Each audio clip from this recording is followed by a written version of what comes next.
I welcome all of you again to the YouTube channel of KS वाला। और जैसा आपको पता है कि हमने चैनल पे बजट टॉपिक को शुरू करा हुआ है, यानी बजट में हम डिफरेंट चीज़ों को पढ़ चुके हैं अब तक। और कल का जो हमारा टॉपिक था दैट वाज FRBM एक्ट।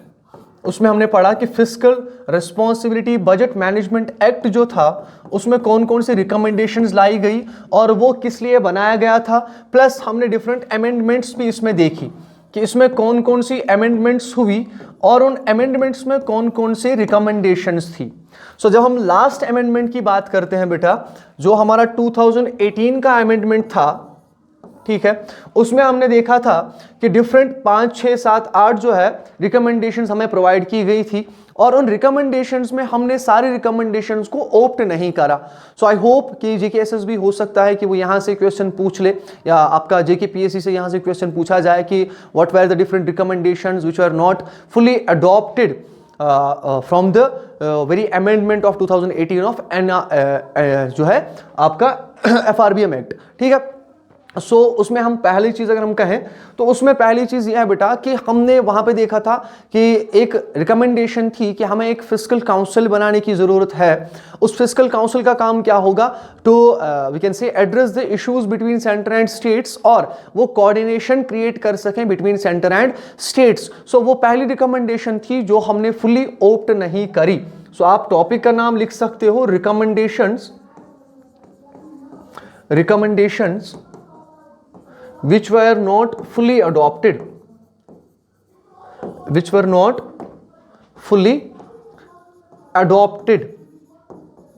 और उन रिकमेंडेशंस में सबसे पहला रिकमेंडेशन जो है हमारा that was fiscal council. Fiscal council जो है ये वाली रिकमेंडेशन हमने अडॉप्ट नहीं करी थी, पहली चीज। दूसरी चीज, अगर आपको याद हो हमने बात करी थी कि हम 2023 तक हमारा जो डेट टू GDP रेशो है उसे हम 70% से 60% पर लेकर आएंगे, 60% पर लेकर आएंगे 2023 तक। लेकिन उस चीज़ को, उस टाइमलाइन को, जो डेट टाइमलाइन है उसे हमने क्या करा, उसे हमने इलोंगेट करा। हमने बात करी उसके बाद कि हम 60% जो है अपना डेट मैनेज करेंगे या डेट कम करेंगे, but that will be till 2024-25। वो हम कब तक करेंगे, 2024-25 तक हमारा जो डेट टू GDP रेशो होगा that will be 60%, which was initially 2023, जो हमें 23 में करना था। तीसरी चीज हमने बात करी थी वहां पे कि हम इफेक्टिव रेवेन्यू डेफिसिट की बात करेंगे, यानी अब जो कैलकुलेट होगा that will be effective revenue deficit. ठीक है, बट मैं ये कहूं कि इस इफेक्टिव रेवेन्यू डेफिसिट जो है इसको हमने क्या करा, इसको हमने नेग्लेक्ट करा। नेग्लेक्ट क्यों करा, क्योंकि हमने ज्यादा काम किन कामों पे जो है यूज करा, या ज्यादा रिकमेंडेशन या ज्यादा काम किस चीज को कम करने के लिए करा, दैट वाज फिस्कल डेफिसिट। हमने रेवेन्यू डेफिसिट पे उतना काम नहीं करा, हमने फिस्कल डेफिसिट प्लस डेट को कम करने के लिए ज्यादा काम करा। So these were the recommendations जो हमने ओप्ट नहीं करी फ्रॉम द FRBM एक्ट 2018। जो अमेंडमेंट आई थी उसमें ये रिकमेंडेशंस दी गई थी, बट हमने इन रिकमेंडेशंस को ओप्ट नहीं करा। सो एक टॉपिक बच रहा था आपका जो हमने कल शुरू करा था टॉपिक, वो ये आ रहा। और नीचे आप नया एक टॉपिक लिखेंगे। ठीक है, सो बजट जो हमारा होता है बेटा, जब भी हम बजट को बनाते हैं ना, मैंने आपको बोला था कि बजट जब बनाया जाता है तो पैसा कहां पे खर्च किया जाता है, पैसा हम पब्लिक एक्सपेंडिचर पे खर्च करते हैं। क्या करते हैं, पब्लिक एक्सपेंडिचर पे खर्च करते हैं। अब ये जो पब्लिक एक्सपेंडिचर होता है बेटा, ये जो पब्लिक एक्सपेंडिचर है, ये पब्लिक एक्सपेंडिचर कहां पे यूज किया जाता है, दो जगहों पे हम इसे यूज करते थे। एक तो था हमारा प्लान्ड एक्सपेंडिचर और दूसरा होता था हमारा non planned expenditure. Planned expenditure वो एक्सपेंडिचर होता है जो एज पर द प्लान किया जाए। जैसे गवर्नमेंट डिफरेंट स्कीम्स जो है बनाती है, प्लान्स बनाती है कि हम पैसा फॉर एग्जांपल एजुकेशन पे खर्च करेंगे इस बजट में, या इस साल में हम डिफरेंट और हेल्थ केयर पे पैसा खर्च करेंगे, किसी और जगह पे खर्च करेंगे। बट नॉन प्लान्ड एक्सपेंडिचर वो एक्सपेंडिचर होता है जिसका कोई प्रॉपर पॉलिसी जिसके लिए नहीं बनाई गई हो, जिसे आप नॉन स्कीम्स भी कहते हो। सो आफ्टर 2018, ठीक है, डिफरेंट कमिटीज के रिकमेंडेशंस पे हमने क्या करा, हमने इसका नाम चेंज कर दिया। यानी अब हम प्लान्ड एक्सपेंडिचर या नॉन प्लान्ड एक्सपेंडिचर यूज नहीं करते हैं, हम इनके बदले स्कीम्स एंड नॉन स्कीम्स को यूज करते हैं। स्कीम्स एंड नॉन स्कीम्स को यूज किया जाता है। यानी हमने 2018 में इसका नाम ही चेंज कर दिया। सो ऊपर आप टॉपिक लिख लो पहले पब्लिक एक्सपेंडिचर, और फिर नीचे लिख लो फर्स्ट इज स्कीम्स, यानी ऐसे फ्लो डायग्राम बना लो। Public expenditure, sorry public expenditure, और पब्लिक एक्सपेंडिचर में नीचे आप फ्लो डायग्राम बना सकते हो। एक है आपका स्कीम्स, यानी अब जो पब्लिक एक्सपेंडिचर होगा वो इन ही दो डिविजन्स में डिवाइड होगा। एक होगी हमारी स्कीम्स और दूसरी होगी हमारी नॉन स्कीम्स। नॉन स्कीम्स, अब स्कीम्स में कौन कौन सा पैसा आता है या स्कीम्स कैसी होती हैं? तो स्कीम्स जो है बेटा ये दो टाइप्स की होती। सेंट्रल गवर्नमेंट कहां कहां पैसा खर्च करता है, या तो वो स्कीम फुल्ली फंडेड होगी बाय द सेंट्रल गवर्नमेंट, या तो वो स्कीम जो है पार्शली फंडेड होगी बाय द सेंट्रल गवर्नमेंट। सो जो स्कीम पार्शली फंडेड होती है बाय द सेंट्रल गवर्नमेंट उसे हम कहते हैं centrally sponsored scheme. Sponsored scheme, so centrally sponsored schemes are दो स्कीम्स जिसमें सेंटर भी पैसा खर्च करता है। ठीक है, इसमें कौन कौन पैसा खर्च करता है? Centre plus state. इसमें दोनों लोग क्या करते हैं? पैसा खर्च करते हैं। सेंटर भी पैसा डालता है और स्टेट भी पैसा डालता है। लेकिन दूसरा जो टाइप होता है हमारी स्कीम्स का, दैट इज सेंट्रल स्कीम्स, जिन्हें हम कहते हैं सेंट्रल सेक्टर स्कीम्स। सो सेंट्रल सेक्टर स्कीम्स कौन सी स्कीम्स होती हैं? Central sector schemes. Central sector schemes वो स्कीम्स होती हैं जिन्हें 100% फंडिंग करता है हमारा सेंट्रल गवर्नमेंट। जिन्हें 100% फंडिंग कौन करता है? हमारा सेंट्रल गवर्नमेंट। और जो नॉन स्कीम्स है हमारे, अब समझ लो पहले यहां पे कि स्कीम्स में हमने देखा कि स्कीम्स दो तरीकों से हो सकती है, या तो वो ज्वाइंट वेंचर हो सकता है, वो स्कीम हो सकती है जिसमें स्टेट भी खर्चा करता है और सेंटर भी खर्चा करता है, जिन्हें हम सेंट्रली स्पॉन्सर्ड स्कीम्स कहते हैं, जिसमें सेंटर पैसा डालता है। ठीक है, और दूसरी स्कीम जो होती है that is central sector schemes. Central sector schemes वो होती हैं जो स्कीम्स 100% फंडेड हो बाय द सेंट्रल गवर्नमेंट। अब जो नॉन स्कीम्स हमारे पास है, जिसे हमने इससे पहले हम कहते थे कि ये नॉन प्लान्ड एक्सपेंडिचर होता है, ठीक है, वो इसमें डाला जाता है। इसमें आपकी लाइक वेजेस एंड सैलरीज आती हैं,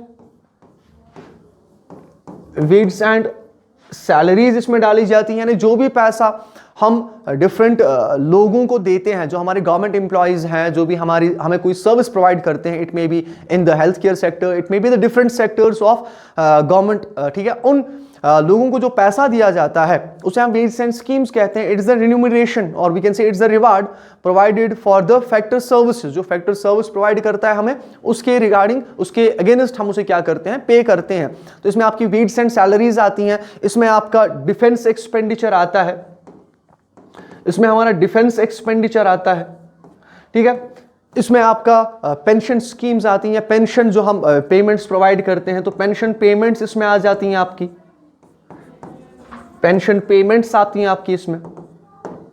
इसमें आपका जैसे हम बात करें तो इसमें आपका स्टेट रेवेन्यू शेयर आ जाता है, states revenue share, states revenue share इसमें आ जाता है आपका। इसमें फिफ्थ अगर हम बात करें, फिफ्थ और लास्ट की, तो इसमें आपका ग्रांट्स टू स्टेट्स की बात आती है। ग्रांट्स टू स्टेट्स, जो ग्रांट्स डिफरेंट स्टेट्स को प्रोवाइड किए जाते हैं वो इसमें डाले जाते हैं। सो ये सारी चीज़ें एक्स्ट्रा आप लिख सकते हो यहाँ पे, और भी डिफरेंट चीज़ें हैं। सो एक्स्ट्रा इसमें सारी चीजें डाली जाती हैं। सो नॉन स्कीम्स में वो पैसा डाला जाता है जो हम इससे पहले नॉन डेवलपमेंटल एक्सपेंडिचर में डालते थे, ठीक है, या जो इससे पहले हम नॉन प्लान्ड एक्सपेंडिचर में डालते थे, जो हमारा अनप्लान्ड एक्सपेंडिचर होता है, चाहे वो सैलरीज हो हमारी, चाहे वो डिफेंस एक्सपेंडिचर हो, क्योंकि इन सब का हमें पता ही नहीं होता कि कितना पे करना है आगे जाके। ऑल्दो कि हमारे पास रिकॉर्ड होता है सारी चीजों का कि हम कितना पे करने वाले हैं इन द नियर फ्यूचर और इन दिस ईयर, बट इनमें चेंज भी आती हैं, डिफरेंट चेंज आती हैं। स्कीम्स में चेंज नहीं आती हैं। आपने फॉर एग्जांपल किसी स्कीम में अगर 100 करोड़ रुपीस रखे हैं कि इस स्कीम में मैं 100 करोड़ रुपीस प्रोवाइड करूंगा to the particular sector of the society या टू द पर्टिकुलर इंडिविजुअल्स, ठीक है, तो वो 100 करोड़ रुपीस आप प्रोवाइड करते ही उनको। लेकिन जो हमारा नॉन प्लान्ड एक्सपेंडिचर होता है, इसका कोई भी हमारे पास एस्टिमेशन नहीं होता कि ये कितना होगा, ठीक है। सो ये पैसा जो होता है ये प्लान्ड एक्सपेंडिचर में भी जा सकता है और नॉन प्लान्ड एक्सपेंडिचर में भी जा सकता है। मेनली जो ये जाता है it is non planned expenditure, और जिसे हमने पिछली बार देखा था कि जो डेफिसिट्स हमारे हैं दैट इज बिकॉज ऑफ जो हमारे नॉन डेवलपमेंटल एक्सपेंडिचर होता है। सो ये चीज है। सो आई होप आपको दोनों चीजें समझ में आई हो। ये आपको याद रखना है कि 2018 के बाद हमने दोनों चीजों को का नाम जो है वो चेंज किया हुआ है, जिसे हम अब स्कीम्स एंड नॉन स्कीम्स कहते हैं। काइंडली नीचे लिख लो इसमें, on the basis of recommendations of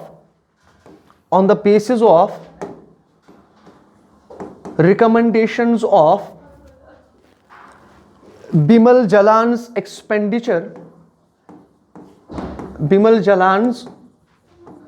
expenditure management committee, Bimal Jalan's expenditure management committee, and यानी एक कमिटी थी जिसकी रिकमेंडेशंस पे हमने इसका नाम चेंज किया, और एक कमिटी भी थी, तो लिख लो and C Rangarajan committee, and C Rangarajan committee, C Rangarajan committee in 2017-18, in 2017-18 budget, in 2017-18 budget, government announced the scrapping of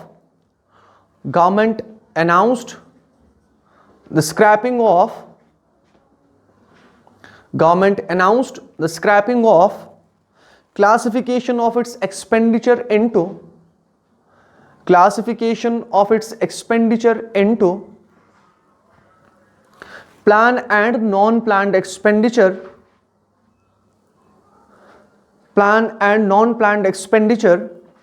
and introduced a new way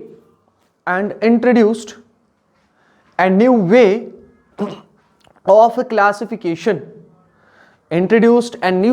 classification, with the names कौन सा, schemes and non schemes, with the names schemes and non schemes. So I hope आपको ये समझ में आया हो कि जो हमारा पब्लिक एक्सपेंडिचर है अब हम उसे दो सब हेड्स में डिवाइड करते हैं, that is schemes and non schemes, जो हमने 2017-18 के बजट में जो है इसका नाम चेंज हुआ था by the very prominent committees, that is Bimal Jalan's expenditure management committee and C Rangarajan committee. ये आपको याद रखना है as far as your SSB examinations are concerned. नया एक टॉपिक नीचे लिख लो बेटा, techniques of government budgeting, techniques of government budgeting.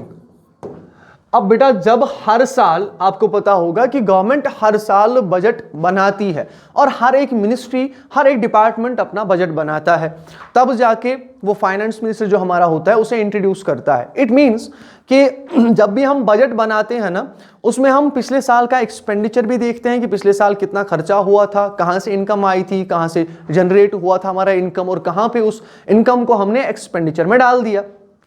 और कितना डेफिसिट है, कितना हमारा सरप्लस है, हो सकता है सरप्लस हो सकता है जो है डेफिसिट हो हमारा। तो कौन सा डेफिसिट है, it may be fiscal deficit, it may be हमारा revenue deficit, it may be effective revenue deficit. तो ये सब चीजें हम पहले ही देखते हैं।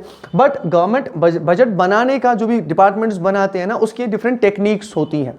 अब समझ लो बेटा कि अगर मैंने फॉर एग्जाम्पल किसी भी एक इंडस्ट्री को या किसी भी एक सेक्टर को 2025 की बात कर रहा हूं मैं, 2025 के बजट में अगर मैंने एलोकेट करा है किसी भी सेक्टर को 100 crore rupees for the developmental purposes, for example कि एजुकेशन सेक्टर है हमारा, एजुकेशन सेक्टर है हमारा, कि इस एजुकेशन सेक्टर में हम 100 करोड़ रुपीस जो है वो 2025-26 तक खर्च करेंगे, यानी इस बजट में हम खर्च करेंगे। हमने ये सारी चीजें डाली हुई है। अब जब मैं 2026 में बजट बनाऊंगा, ठीक है, सो वो 2026 का बजट बनाते बनाते या तो मैं जहन में ये रखूंगा कि हमने जो पिछला पैसा दिया हुआ था हमारे एजुकेशनल सेक्टर को, उसे मैं जो है उसे भी मैं कैलकुलेट करूं, उसे भी मैं इन द व्यू रखूं कि हमने ऑलरेडी इस पे खर्चा किया हुआ है। दूसरा ये वे हो सकता है कि मैं इसे नेगलेक्ट करके एक नई शुरुआत करूं, कि मैंने जो पैसा दिया हुआ था पहले उसे नेगलेक्ट किया जाए और मैं एक नया बजट इसके लिए क्या करूं, एलोकेट करूं, फिर से एक नया प्रोसेस इसके लिए शुरू किया जाए। सो ऑन दैट बेसिस हमने जो गवर्नमेंट बजटिंग है उसके डिफरेंट जो है टेक्निक्स बनाए हुए हैं। यानी कुछ टेक्निक्स ऐसी हैं जिसमें हम पास्ट का जो भी बजट एलोकेशन था फॉर द डिफरेंट डिपार्टमेंट्स और फॉर द डिफरेंट मिनिस्ट्रीज, उन्हें हम नजरअंदाज कर देते हैं कि हमने ये दिया ही था इनको, ठीक है। दूसरा टेक्निक होती है कि जिसमें हम देख के रखते हैं कि पिछला जो भी था उसे हम कैलकुलेट करते हैं, ऑल्दो कि हम उसे फिर से पैसे प्रोवाइड करते हैं, बट फिर भी उसे याद में रखा जाता है कि हमने ऑलरेडी इसमें क्या किया हुआ था, पैसा डाला हुआ था in that particular sector. So on that basis पहला जो हमारा टेक्निक आता है उसे आप कहते हो, नीचे लिख लो, zero based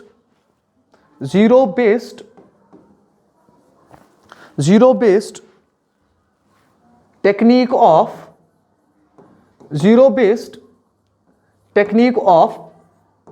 budgeting, zero based technique of budgeting. अब zero based technique of budgeting क्या होता है, जिसमें हम क्या काम करते हैं कि जो भी नया बजट आता है, ठीक है, उस बजट को ऐसे बनाया जाता है कि जिस जिस सेक्टर में ऑलरेडी मैंने खर्चा किया हुआ है उस खर्चे को नेग्लेक्ट करके एक नया बजट उनको अलाउ किया जाता है, या उन्हें एक नया पैसा जो है रेवेन्यू प्रोवाइड किया जाता है ताकि वो फिर से उस सेक्टर में डाल सकें। इट मींस कि जो भी उस सेक्टर में पीछे खर्चा हुआ है उसे नेग्लेक्ट किया जाता है। नीचे लिख लो, this technique implies that the annual budget of ministry or department is prepared assuming that there was no budget in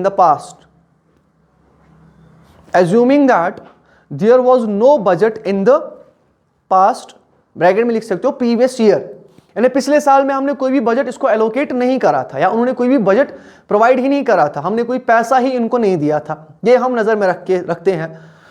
To refer to that, the base was zero. इसमें हम बेस क्या लेते हैं, जीरो बेस लेते हैं, यानी हम zero से स्टार्ट करेंगे, इन पे हमने अभी कुछ खर्चा किया ही नहीं हुआ, ये हम नजर में रखते हैं। This technique helps in allocating expenditure on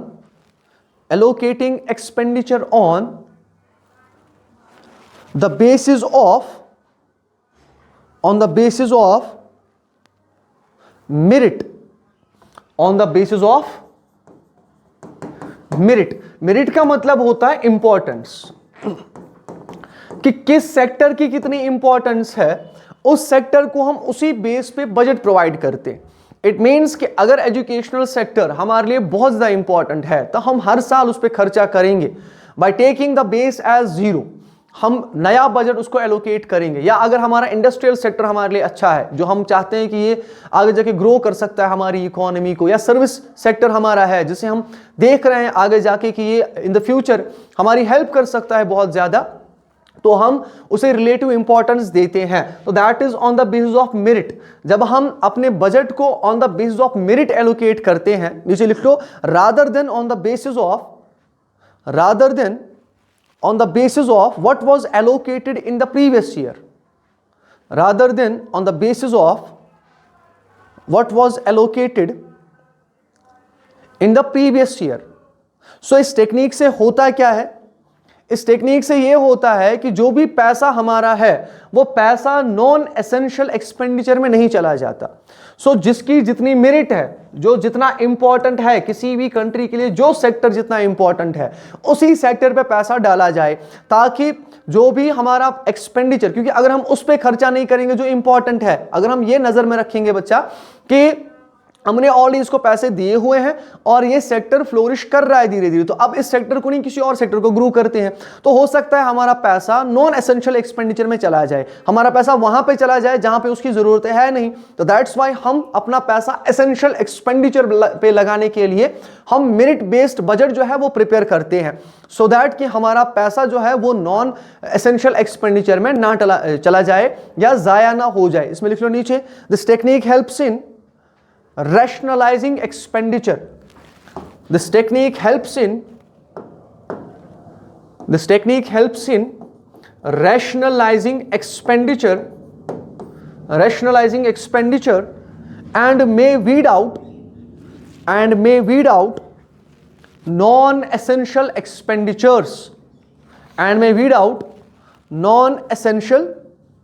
expenditures so this is the first technique जो हम यूज करते हैं. इसमें आपको याद यही रखना है कि जो फर्स्ट टेक्निक है हमारी, यानी जिसे हम कहते हैं zero based technique of budgeting, government budgeting, उसे हम कहेंगे कि उसमें हम जो भी बजट बनाते हैं that is on the merit based. जितना ज़्यादा इंपॉर्टेंट है कोई सेक्टर उसी हिसाब से उसको प्रोवाइड किया जाता है, इरिस्पेक्टिव कि उसे प्रीवियस ईयर्स में कितना बजट मिला हो, एलोकेट कितना हुआ है पैसा और कितना खर्च हुआ है या उससे कितना डेवलपमेंटल पर्पस हुआ है हमारा. ठीक है, दूसरा लिख लो नीचे, line items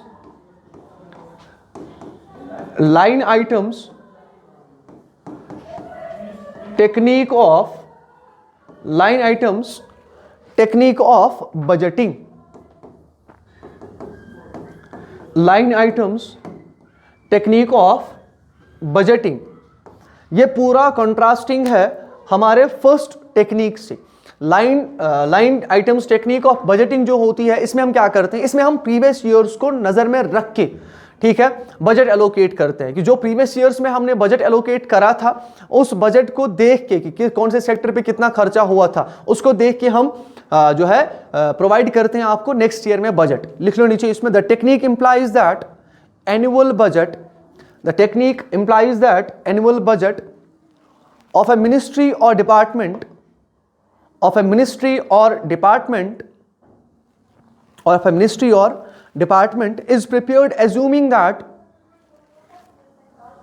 is prepared assuming that there were some allocations in the previous year, and in reality government did the allocation in the past. सिर्फ ये एज्यूम नहीं करा जाता कि हमने पास्ट में इस पे पैसा खर्च किया हुआ है, रियलिटी में गवर्नमेंट ने पास्ट में इन पे पैसा खर्च किया होता है. ठीक है, और उसके बावजूद भी हम बजट को एलोकेट करते हैं फॉर द फ्यूचर ईयर. ठीक है, which is considered to do new allocations,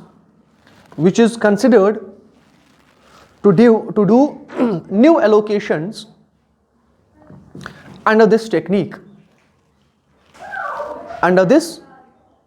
technique. Third लिख लो नीचे लिख लो, जेंडर बजटिंग.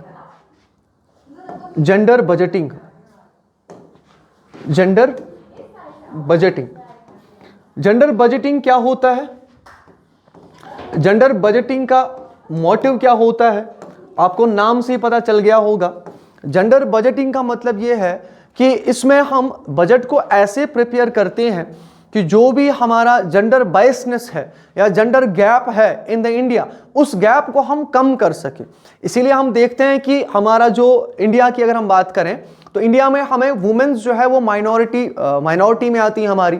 ठीक है, ओप्रेस्ड सेक्शन उसे हम बोलते हैं। सो उसे अपग्रेड करने के लिए, अपलिफ्ट करने के लिए हम बजट में डिफरेंट स्कीम्स को लॉन्च करते हैं, या डिफरेंट सेक्शन जो बजट का होता है that is only for the empowerment of the women.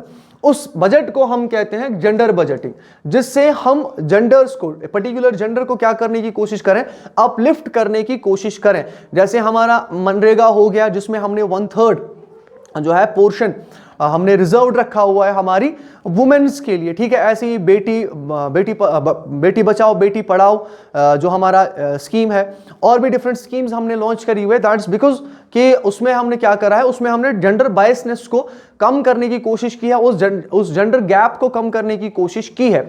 सो नीचे लिख लो, it was introduced in India, it was introduced in India in 2004-2005, in 2004-2005, but इससे पहले, सबसे पहले ऑस्ट्रेलिया ने यूज करा था, ठीक है। while Australia was the first to introduce it in 1984, to introduce it in 1984, नीचे लिख लो, it implies that each department or ministry, it implies that each department or ministry has been given direction, that while preparing their annual budget,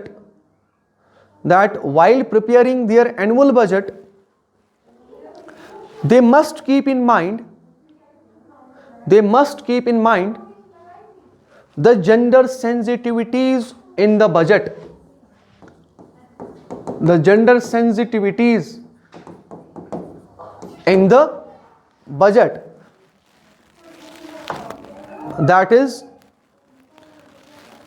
that is whatever proposals they have in the budget,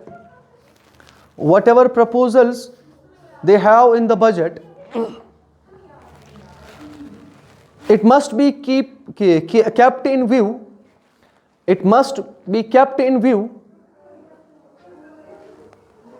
the impact of these provisions on improving and uplifting female gender,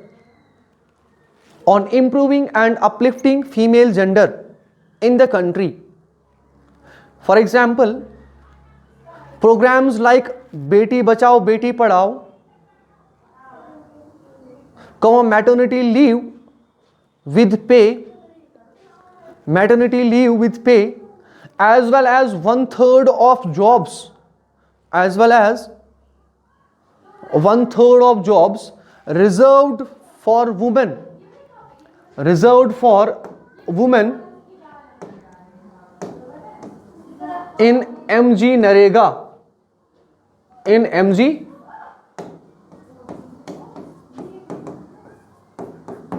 NREGA. So gender budgeting में हमें ये दिमाग में रखना होता है while preparing the budget कि gender sensitivities जो भी हमारी है, यानी जो भी हमें अपलिफ्ट करना है हमारे जेंडर को, चाहे वो कोई भी जेंडर हो। इन इंडिया जो हमारी माइनॉरिटी है, जिसे हम माइनॉरिटी मानते हैं, दे आर द वुमेन्स, जो ऑप्रेस सेशन है हमारा। सो उनके लिए जो हम बजट प्रिपेयर करेंगे जिसमें उनके लिए डिफरेंट चीजें रखी जाए, उस बजट को हम कहते हैं जेंडर बजट, या उस प्रोसेस, उस टेक्निक को हम कहते हैं gender budgeting technique. So these are the techniques जो हम यूज करते हैं to make the budgets of a country, ताकि हमारी कंट्री में डिफरेंट टाइप्स ऑफ इनोवेशंस भी हो, प्लस डेवलपमेंटल एक्सपेंडिचर भी हो ज़्यादा से ज़्यादा, और फिस्कल डेफिसिट या जो हमारा रेवेन्यू डेफिसिट है उससे हम बाहर निकल सकें, या हमारा डेप्ट जो है वो कम हो सके। आई होप आपको सारी चीज़ें समझ में आई हो, और मुझे काइंडली बता देना कि आपको ऐसे ही जो चीज़ें मैं लिखवा रहा हूँ साथ साथ, या जैसे हम पहले पढ़ते थे पीपीटीज़ में, तो काइंडली मुझे आप बता देना कि आपको वैसे ज़्यादा समझ में आता था या ऐसे समझ में आता है। And do share the videos to the loved ones also. इसके फिर भी मैं नोट्स जो आपको है वो आपको हमारी टेलीग्राम चैनल जो केएस वाला की है वहाँ पर आपको मिल जाते हैं। मिलते हैं आपके साथ नए लेक्चर में, तब तक के लिए अपना ख्याल रखिएगा, अपने घर वालों का ख्याल रखिएगा। अल्लाह हाफिज़।